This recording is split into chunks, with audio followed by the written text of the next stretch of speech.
Apa hukumnya mencium istri sedang berpuasa? Istri siapa?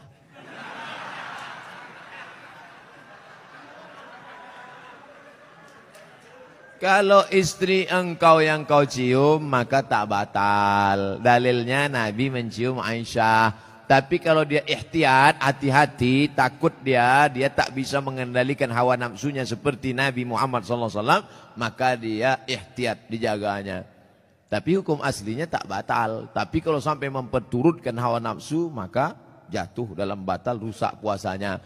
Man lam yada imsakun nafsi, menahan diri, anil mahzurati, dari semua yang terlarang, min tulu'il fajri, dari terbit fajar, ila ghurubi syamsi, sampai tenggelam matahari. Itu definisi puasa.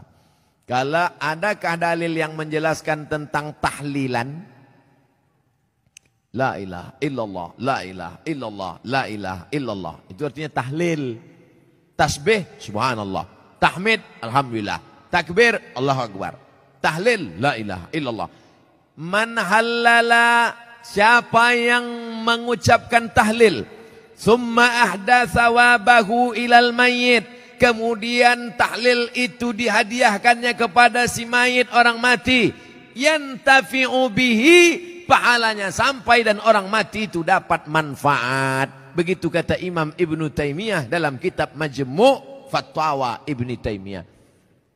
Kenapa Ustaz pilih pendapat Ibnu Taimiyah? Karena yang banyak melarang-melarang nih sekarang anak-anak buahnya Ibnu Taimiyah. Paham? Padahal Imam Ibnu Taimiyah dalam Majmu' Fatawa mengatakan siapa yang mengucapkan tahlil dihadiahkannya pahalanya pada yang meninggal sampai. Kalau dimasakkannya bubur kacang hijau. Kenapa Ustaz tiba-tiba ingat bubur kacang hijau? Oke, bubur jagung kalau gitu. Lalu kemudian dihadiahkannya pahalanya untuk almarhum. Sampai apa tak sampai? Sampai. Mana dalilnya? Mana? Kata Sa'ad, ummi matat, makku mati. Afa atasaddaqu anha? Kalau aku bersedekah, pahalanya sampai tak untuk emakku? Kata Nabi, tasaddaq, sampai. Sedekah enggak? Sedekah. Ayu sadaqatu afdal. Apa sedekah yang paling afdal? Kata Nabi, saqyul ma', sedekah yang paling afdal mengasih air minum. Kalau air minum saja sampai, apalagi gulai baung. Artinya sedekah sampai. Sedekah sampai. Tahlil sampai. Apalagi? Bacaan Quran. Yasin wal Qur'anil Hakim. Innaka laminal mursalin. Sampai apa tak sampai bacaan Quran pada orang meninggal dunia? Sampai. Bacaan Quran untuk orang meninggal dunia sampai. Mana dalilnya? Ketika Nabi SAW melewati suatu makam, diambilnya pelepah korma, ditusukkannya ke makam itu. La'allallaha an yukhaffifa adzabahuma ma lam yaybasa. Tasbih pelepah korma sampai pada orang yang meninggal. Apa komentar Imam Nawawi dalam kitab Majmu', dalam kitab Al-Minhaj Syarah Sahih Muslim Ibn Al-Ajjaj?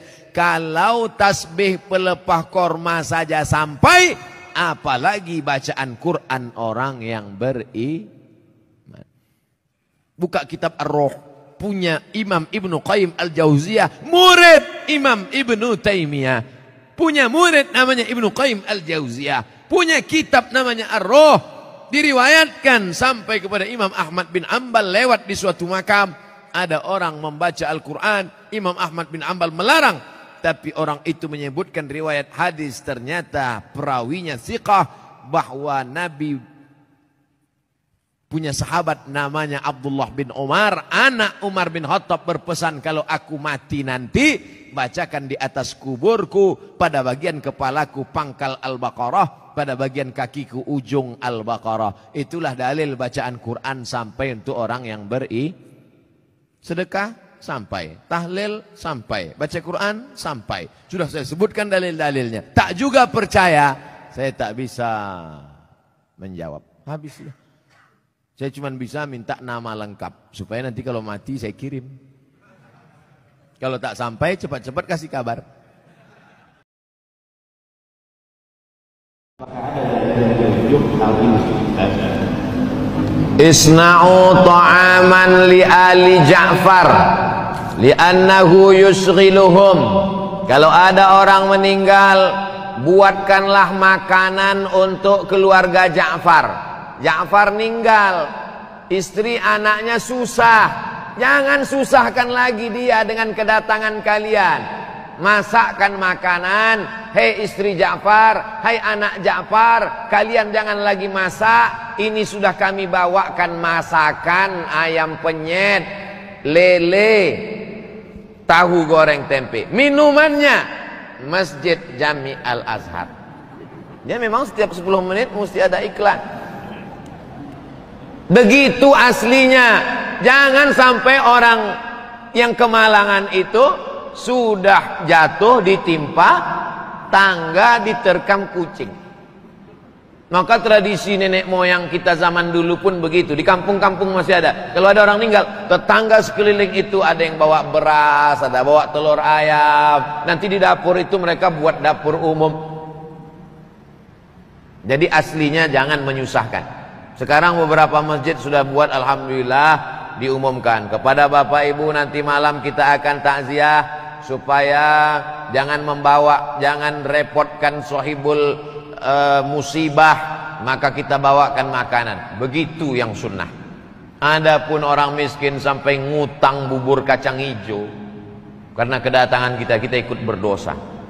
Adapun anaknya kaya, pulang dari kampung, dari Jakarta ke kampung, kepada jamaah sekalian, ini sudah kita sediakan nasi kotak sebanyak 1000, maka dia mesti pidato dalam 2-3 patah kata. Jangan kalian takut memakan ini, karena ini bukan harta warisan yang belum dibagi, ini bukan pulang ngutang, ini memang asli dari anaknya yang sukses di ibu kota. Apa kalian nggak tahu kalau saya ini kaya? Makanlah, makan.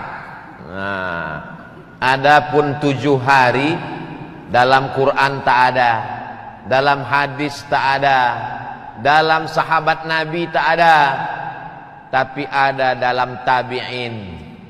Orang yang jumpa sama Nabi namanya sahabat, yang jumpa dengan tabi'in yang jumpa dengan sahabat namanya tabi'in, namanya Imam Atha. Kata Imam Atha dari kalangan tabi'in, yustahabbu an yutasaddaqa lahu, dianjurkan keluarganya bersedekah makanan untuk orang meninggal itu, karena orang meninggal itu diuji selama 7 hari. Bukan ayat, bukan hadis. Jadi kalau ada orang bersedekah 7 malam untuk yatim fakir miskin, dipakainya pendapat tabi'in. Yang setuju ikuti, yang tak setuju tak usah buat. Bukan ulama kaleng-kaleng. Imam Atha ada di dalam nih, saya tak ingat halaman berapa, buka-bukalah, nanti dapat lingkar. Oh, ini yang dibilang Ustaz Somad kemarin. Wallahu a'lam bishawab.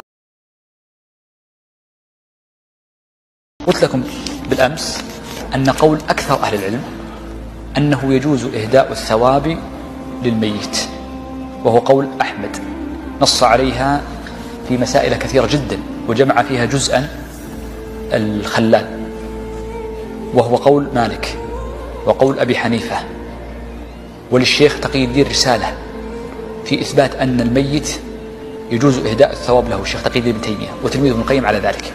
خالف الشافعي يرى العدم، فيجوز المرء أن يقرأ قرآنا ويهدي ثوابه لأبيه أو لأمه أو لميت أو لحي، يجوز ذلك. وبناء على ذلك فالميت يجوز أن يقرأ القرآن ويهدى له الثواب، وهو قول أكثر أهل العلم إلا الشافعي عليه رحمة الله.